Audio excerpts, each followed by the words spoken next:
자, 계속해서 문제풀이 같이 하도록 하겠습니다. 자, 문제 1번. 자, 포소화 설비의 유지 관리에 관한 기준으로 틀린 것은? 자, 이 보기 중에서 잘못된 부분을 이제 고르시면 되겠습니다. 자, 1번. 수동식 기동장치의 조작부는 바닥으로부터 높이 0.8m 이상 1.5m 이하의 위치에 설치할 것. 맞는 거죠? 예, 바닥으로부터 높이 0.8m 이상 1.5m 이하 맞는 거고요. 2번. 기동장치의 조작부에는 가까운 보기 쉬운 곳에 기동장치의 조작부라고 표시한 표지를 할 것. 2번도 맞는 내용이네요. 3번. 항공기 경납고의 경우 수동식 기동장치는 각 방사 구역마다 1개 이상 설치할 것. 자, 3번 틀렸어요. 각 방사 구역마다 1개 이상 설치하는 것이 아니라 몇 개 이상이에요? 그렇죠. 2개 이상 설치하는 것이 맞죠. 3번 틀렸고요. 4번. 호스 접결구에는 가까운 보기 쉬운 곳에 접결구라고 표시한 표지를 설치할 것. 4번도 맞습니다. 그래서 옳지 않은 것은 3번이 옳지 않습니다. 자, 문제 2번. 포소화 설비에 포헤드를 설치하고자 한다. 방호 대상 바닥 면적이 40제곱미터일 때 필요한 최소 포헤드 수는? 자, 지금 이게 어떤 헤드를 설치하는 거냐면은 지금 포헤드를 설치한다라고 했죠. 그럼 포헤드 같은 경우에는 바닥 면적 얼마? 9제곱미터마다 1개 이상을 설치한다라고 했습니다. 포헤드는 바닥 면적 9제곱미터마다. 자, 그럼 여기서 이제 계산을 해볼 거예요. 자, 포헤드의 수는 바닥 면적을, 지금 바닥 면적이 40이니까 바닥 면적을 자, 기준 면적으로 나누시는 거예요. 기준 면적이 9제곱미터죠. 예, 9제곱미터마다 1개 이상을 설치하니까. 그래서 9제곱미터분의 40제곱미터를 해주면 이 값이 대략 4.44 정도가 나와요. 그래서 절상해주면 몇 개다? 5개라는 거네요. 절상. 반드시 절상은 해줘야 돼요. 그래서 최소 몇 개다? 5개를 설치를 해야 됩니다. 정답 2번입니다. 다음 문제 3번. 펌프의 토출관과 흡입관 사이의 배관 도중에 설치한 흡입기에 펌프 토출량의 일부를 보내어 농도 조정 밸브에서 조정된 포소화약제의 필요량을 포소화약제 탱크에서 펌프 흡입 측으로 보내어 조합하는 방식은? 자, 지금 뭐라고 했어요? 지금 키워드 보세요. 농도 조정 밸브 나왔죠? 농도 조정 밸브 나왔고요. 그 다음 펌프 흡입 측으로 보내서 자, 조합한다. 이게 뭐예요? 바로 펌프 프로포셔너 방식인 거죠. 그래서 키워드를 좀 기억하세요. 키워드. 농도 조정 밸브. 그리고 펌프 흡입 측으로 보냈다. 바로 펌프 프로포셔너 방식입니다. 이렇게 키워드를 기억을 하시면 쉽게 답을 구하실 수가 있습니다. 그래서 이 프레셔 사이드 프로포셔너 방식 같은 경우는 어떤 키워드가 있었어요? 이거는 압입기. 압입기 나오면 무조건 이거라고 했죠. 압입기. 그 다음 라인 프로포셔너 방식. 이거는 이제 벤츄리 작용인데 벤츄리 작용에서 여기서 그 압력. 자, 압력에 의한 조합이다. 압력이 나오면 프레셔 프로포셔너 방식. 이게 아니면 압력이 아니면 라인 프로포셔너 방식. 그래서 이렇게 구분하시면 돼요. 그러니까 여기서는 두 개 다 이제 벤츄리 작용이 나오는데 압력이 나오면 프레셔 프로포셔너 방식. 압력이 안 나오면 라인 프로포셔너 방식. 이렇게 구분하시면 쉽게 답을 구할 수가 있겠습니다. 정답 4번입니다. 다음 문제 4번. 포소화 설비의 자동식 기동장치로 폐쇄형 스프링클러 헤드를 사용하는 경우에 설치 기준 중 다음 괄호 안에 알맞은 것은? 자, 지금 세 군데 괄호 안을 지금 채워주시면 되겠습니다. 첫 번째, 자, 표시 온도가 몇 도씨 미만? 표시 온도가 79도씨죠. 자, 표시 온도가 몇 도씨라고요? 79도씨 미만인 것을 사용하고 한 개의 스프링클러 헤드의 경계 면적은 얼마 이하다? 경계 면적은 20이죠, 20. 경계 면적 20제곱미터 이하로 할 것. 그 다음 두 번째, 부착면의 높이는 바닥으로부터 몇 미터 이하라고 했어요? 부착면의 높이는 바닥으로부터 몇 미터 이하다? 5m 이하네요.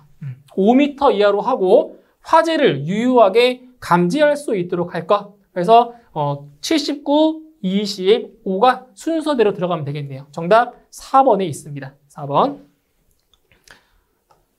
다음 문제 5번.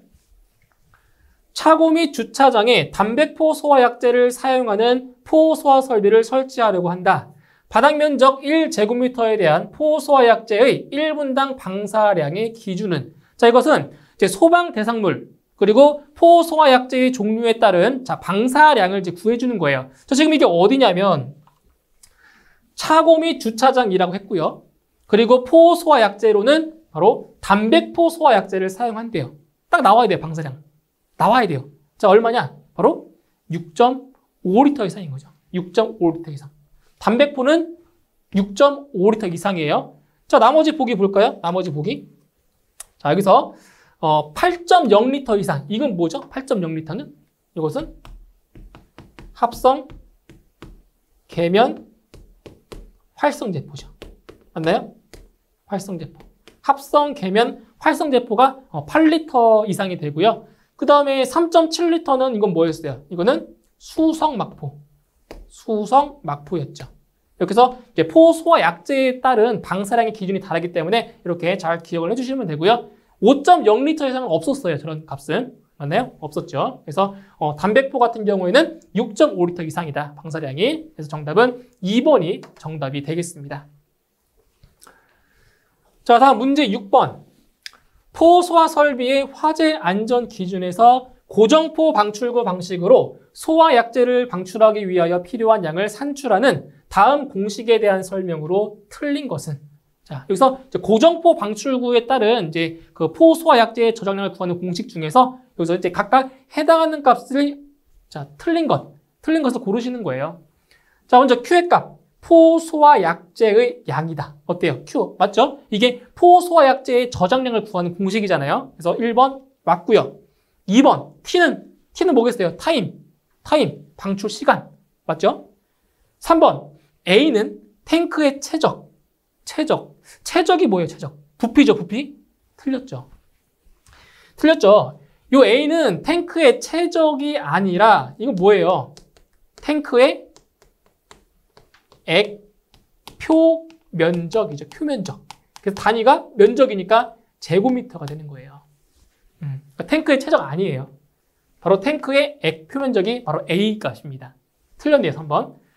자, S. 포 소화 약제의 사용 농도. 맞는 거죠, 농도. 그래서 옳지 않은 것은 3번이 되겠습니다. 정답 3번. 다음 문제 7번. 포 헤드를 정방형으로 설치 시 헤드와 벽과의 최대 이격거리는 약 몇 미터인가? 자, 이것은 포헤드와 벽과의 거리를 지금 물어본 겁니다. 자, 이런 거죠. 자, 지금 여기 벽이 이렇게 설치가 되어 있고요. 이 벽이고요. 자, 이게 정방형으로 이렇게 포헤드를 설치했다고 할게요. 정방형으로, 정사각형 형태로. 자, 그때 이제 이 포헤드와 포헤드 사이의 거리, 이 거리를 우리가 뭐라고 했어요? 이거를 S라고 했죠? S. 근데 문제에서 구하고자 하는 건 뭐냐? 이 포헤드와 벽과의 거리를 지금 물어본 거예요. 이거 거리. 그런데 이 포헤드와 벽 사이의 거리 있죠? 이 거리는 헤드와 헤드 사이의 거리 S, 이거의 2분의 1 이하입니다. 2분의 1 이하예요. 2분의 1 이하. 그러면은 여기서 헤드와 헤드 사이의 간격, 이걸 알면 이 값 구할 수 있겠죠. 근데 지금 포헤드를 정방형으로 지금 배치했대요. 정방형으로. 그러면 공식 S는 2R 곱하기 코사인 몇 도? 45도라고 했네요. 45도. 그때 여기 R값, 유효 반경은 항상 얼마라고요? 유효 반경은 항상 몇 미터라고 했어요? 2.1m로 보시면 돼요. 2.1m. 자, 계산해보면 2 곱하기 2.1m 곱하기 코사인 45도. 이겁니다. 자, 이걸 계산하시면 돼요. 계산해 주시면 이 값이 대략 2.97m 정도가 돼요. 이렇게. 이게 바로 S의 값이에요. S의 값. 그러면은 얼마가 돼요?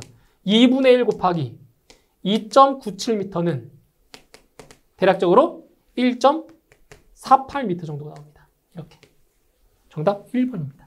네, 그래서 포헤드와 벽 사이의 거리는 포헤드 사이의 거리, 간격의 얼마라고요? 2분의 1 이하라고요. 이거 좀 기억을 하시면 됩니다. 자, 그리고 좀 더 쉽게 구할 수 있는 방법도 있는데, 지금 이게 S죠, S. 이거의 얼마라고 했어요? 2분의 1이라고 했죠? 맞나요? 2분의 1. 그러면은 이거 약분 되네요, 약분. 예, 그 요값. 이 값이 바로 1.48 나오겠네요. 이렇게 계산하셔도 돼요. 그래서 정답 1번이 정답이 되겠습니다. 자, 다음 문제 8번.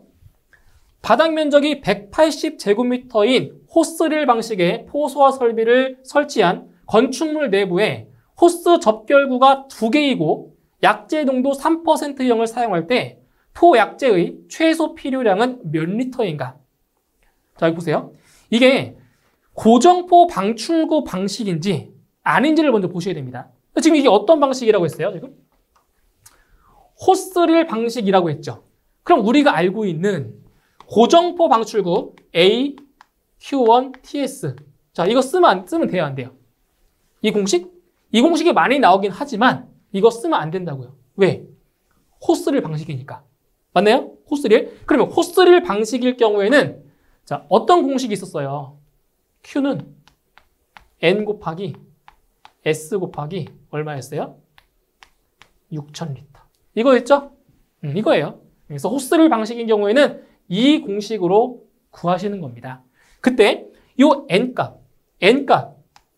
자, 최대 몇 개라고 했어요, 최대 몇 개? 최대 5개까지 적용 가능하다고 했습니다. 5개까지. 근데 문제에서 지금 호스 접결구의 개수가 몇 개입니까? 2개죠, 2개. 그러니까 크게 문제 없겠네요. 2개니까. 자, 대입을 해볼게요. 자, 호스 접결구의 개수 2개니까 n에다가는 2개 대입해 주시고요. 자, 농도가 지금 몇 %라고 했어요? 3%. 그럼 여기다가 3을 딱 넣으면 안 되겠죠? 3을 넣으시면 안 돼요. 0.03을 넣으셔야 됩니다. 0.03 곱하기 6,000. 자, 여기서 끝이 아니네요. 자, 어떤 걸 보셔야 돼요? 지금 바닥 면적이 180이죠? 그럼 바닥 면적이 200제곱미터 이하일 때는 어떤 데겠어요? 200제곱미터 안 될 때는 75%. 맞죠? 200제곱미터 안 되잖아요. 그러니까 여기에다가 얼마 곱하라고요? 곱하기 0.75를 해줘야 돼요. 200이 안 되니까 면적이. 그죠? 이렇게 해서 계산을 해 주시게 되면 바로 270이 나오게 되네요. 270리터. 그래서 이거 0.75 곱하는 거, 그러니까 바닥 면적이 200제곱미터 미만일 때 몇 프로? 75%라는 거, 이거 꼭 기억하셔야 됩니다. 정답 3번에 정답이 있네요. 자, 다음 문제 9번. 포소화 설비의 배관에 대한 설명으로 틀린 것은? 네, 잘못된 내용을 자, 고르시면 됩니다. 자, 1번. 송액관은 적당한 기울기를 유지하고 그 낮은 부분에 배액 밸브를 설치한다. 어때요? 배액 밸브. 맞는 거죠? 그래서 배관 안에 남아있는 액을 배출하기 위해서 이게 배액 밸브를 설치한다라고 했어요. 1번 맞고요. 2번. 포헤드 설비의 가지 배관의 배열은 토너먼트 방식으로 한다. 틀렸네요. 포헤드 설비의 가지 배관의 배열은 토너먼트 방식으로 하면 안 된다라고 했죠. 2번 틀렸어요. 3번. 송액관은 전용으로 한다. 맞네요. 전용. 그죠? 전용 맞고요. 4번. 포 워터 스프링클러 설비의 한쪽 가지 배관에 설치하는 헤드의 수는 몇 개 이하다? 8개 이하다. 이것도 맞네요. 그래서 옳지 않은 건 2번입니다. 토너먼트 방식으로 하면 안 돼요. 정답 2번. 자, 다음 문제 10번. 포소화 설비를 표면화 주입 방식으로 설치하는 경우에 대한 설명으로 적당하지 않은 것은? 자, 이 문제는 이제 아까 이론 시간에, 전 시간에 이제 설명드렸던 내용은 아닌데, 이거는 이제 기출 문제를 통해서 공부를 좀 해주시면 돼요. 그래서 표면화 주입 방식으로 설치하는 경우에 대한 설명으로 적당하지 않은 것. 틀린 거 찾으시면 돼요. 1번. 상부 주입식의 경우에 탱크 화재 시 고정포 방출구가 파손되는 단점을 호언할 수 있다. 이거 맞는 설명이 되겠고요. 그 다음 탱크의 직경이 크고 점도가 낮은 위험물 저장 탱크의 방호에 적합하다. 이것도 맞는 설명이 되겠습니다. 3번. 콘 루프 탱크의 형태 및 수용성 위험물 탱크에는 적용할 수 없다. 자, 정답은 3번이 정답이 되는데 보세요. 수용성 위험물 탱크에는 적용할 수가 없어요. 없어요. 그런데 여기서 콘 루프 탱크의 형태 이거는 적용할 수 있습니다. 그래서 3번이 틀린 겁니다. 그러니까 수용성 위험물 탱크에는 적용할 수가 없는데 이거는 적용할 수 있기 때문에 이 3번 보기가 틀린 거죠. 3번이 답이에요. 4번 발포기의 허용 배합이 위험물에 가해지는 압력보다 클수록 발포기의 크기를 적게 할 수 있다. 4번도 맞는 설명이 되겠습니다. 그래서 정답 3번이 정답이 되겠네요. 자, 다음 11번 부상 지붕 구조 플로팅 루프 탱크에 설치하는 고정 포 방출구는 자 보세요. 플로팅 루프 탱크에 설치 가능한 포 방출구 딱 한 가지 있다고 했죠. 그게 뭐예요? 그게 뭐예요? 바로 특형. 그죠? 특형이네요. 그러니까 특형입니다. 1번. 그래서 플로팅 루프 탱크에 설치 가능한 고정포 방출구. 이거 시험에 잘 나온다고 했어요. 이거 한 가지. 딱 특형 방출구밖에 없습니다. 정답 1번이에요. 그 다음 12번. 다음은 포 소화 설비에서 배관 등 설치 기준에 관한 내용이다. 기역 디귿 안에 들어갈 내용으로 옳은 것은? 자, 하나씩 볼게요. 연결 송승한 설비의 배관과 겸용할 경우에 주 배관은 구경 100mm 이상, 방수구로 연결되는 배관의 구경은 몇 mm 이상의 것으로 하여야 한다. 얼마예요? 방수구로 연결되는 배관의 구경은 얼마? 65mm 이상인 거네요. 65mm 이상. 그 다음 펌프의 성능은 체전 운전 시 정격 토출 압력의 몇 퍼센트? 정격 토출 압력의 140%를 초과하지 아니하고 정격 토출량의 150%로 운전 시 정격 토출 압력의 몇 프로 이상? 65% 이상이 되어야 한다라고 했네요. 그래서 65, 140, 65. 정답 3번에 있네요. 맞나요? 3번. 정답 3번이 되겠습니다. 자, 다음 13번. 차고, 주차장에 설치하는 포 소화전 설비의 설치 기준으로 옳은 것은 1번 저발포의 소화 약제를 사용할 수 있는 것으로 할 것. 1번이 맞네요. 고발포가 아니라 자 저발포라고 했어요. 그죠? 그래서 정답 1번이 되겠습니다. 저발포의 소화 약제를 사용할 수 있는 것으로 할 것. 1번이 자 정답이 되고요. 나머지 보기들은 어디가 틀렸는지 같이 볼게요. 2번 호스를 포 소화전 방수구로 분리하여 비치하는 때에는 그로부터 1.5m 이내의 거리에 호스함을 설치할 것. 이거 거리 틀렸죠? 1.5m 이내가 아니라 3m 이내가 돼야 맞죠? 3m 이내가 맞아요. 3번 호스함은 바닥으로부터 높이 1m 이하의 위치에 설치하고 그 표면에는 포 소화전 함이라고 표시한 표지와 적색의 위치 표시 등을 설치할 것. 자, 보세요. 자, 지금 여기 2번 같은 경우에는 뭐냐? 2번 같은 경우는 몇 미터? 바로 1.1m 이하가 아니라, 여기 틀렸죠? 높이가 1m 이하가 아니라 1.5m 이하가 돼야 맞는 겁니다. 1.5m 이하. 자, 3번 틀렸고요. 그 다음 4번. 방호 대상물의 각 부분으로부터 하나의 포 소화전 방수구까지의 수평거리는 15m 이하가 되도록 하고, 호스의 길이는 방호 대상물의 각 부분에 포가 유효하게 뿌려질 수 있도록 할 것. 자, 틀렸죠? 거리가. 그래서 지금 여기 보시면 포 소화전 방수구잖아요. 포 소화전 방수구이기 때문에 15m 이하가 아니라 몇 미터? 25m 이하가 돼야 맞는 겁니다. 맞나요? 그래서 옳게 설명된 것은 1번이 옳게 되었습니다. 정답 1번. 자, 다음 14번 문제. 포소화 설비의 자동식 기동장치의 설치 기준 중 다음 괄호 안에 알맞은 것은 단 화재 감지기를 사용하는 경우이며 자동 화재 탐지 설비의 수신기가 설치된 장소에 상시 사람이 근무하고 있고 화재 시 즉시 해당 조작부를 작동시킬 수 있는 경우는 제외한다라고 했습니다. 자, 하나씩 볼게요. 자, 화재 감지기 회로에는 다음의 기준에 따른 발신기를 설치할 것.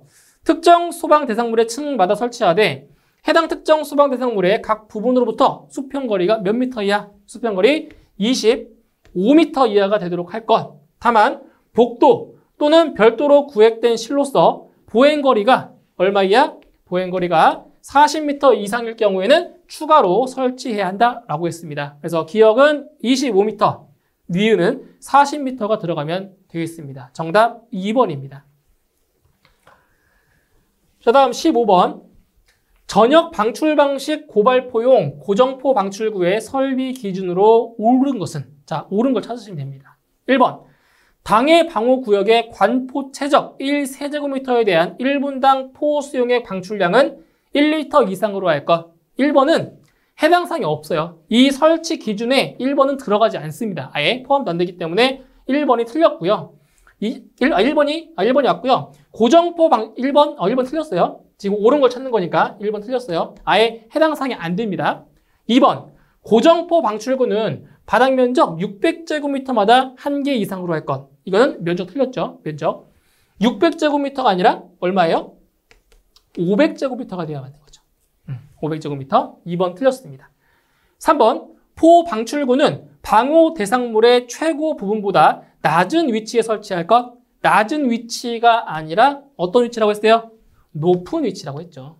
높은 위치. 틀렸네요. 4번, 계구부에 자동 폐쇄 장치를 설치할 것. 네, 4번이 맞는 겁니다. 그죠? 정답 4번입니다. 다음 16번.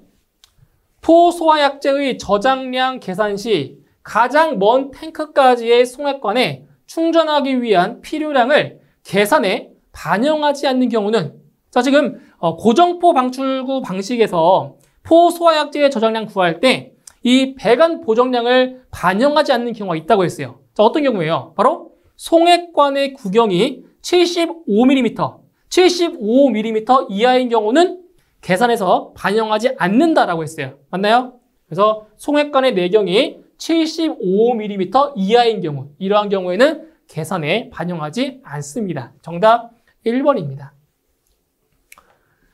자, 다음 17번.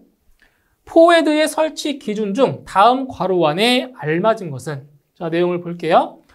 압축 공기포 소화 설비의 분사 헤드는 천장 또는 반자에 설치하되 방호 대상물에 따라 측벽에 설치할 수 있으며 유류 탱크 주위에는, 자 보세요.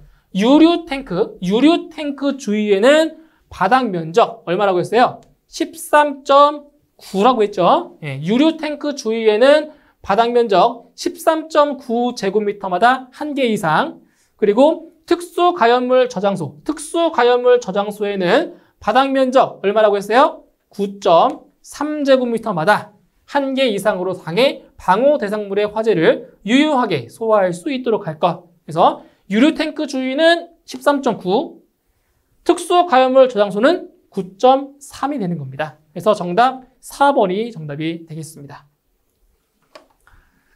다음 18번. 고발포의 포 팽창 비율은 얼마인가? 이거는 두 가지만 기억하면 된다라고 했어요. 맞나요? 저발포. 자, 저발포와 고발포의 팽창 비율입니다. 그래서 저발포 같은 경우에는 팽창 비율이 얼마라고 했어요? 이거는 20배 이하라고 했죠? 20배 이하. 그 다음 고발포용 같은 경우에는 80 이상. 이것은 1000 미만이라고 했죠. 1000 미만. 맞나요? 그래서 고발포의 포 팽창 비율을 물어봤으니까 정답은 4번이 정답이 되겠네요. 그래서 1번 같은 경우는 이제 저발포가 되겠죠. 저발포. 그래서 정답은 4번이 정답이 되겠습니다. 자, 그래서 여기까지 해서 이제 포 소화 설비에 대한 문제를 같이 풀어보았고요. 자, 오늘 강의 내용 잘 정리해 주시고 저는 다음 이론 강의 시간에 다시 뵙도록 하겠습니다. 수고하셨습니다.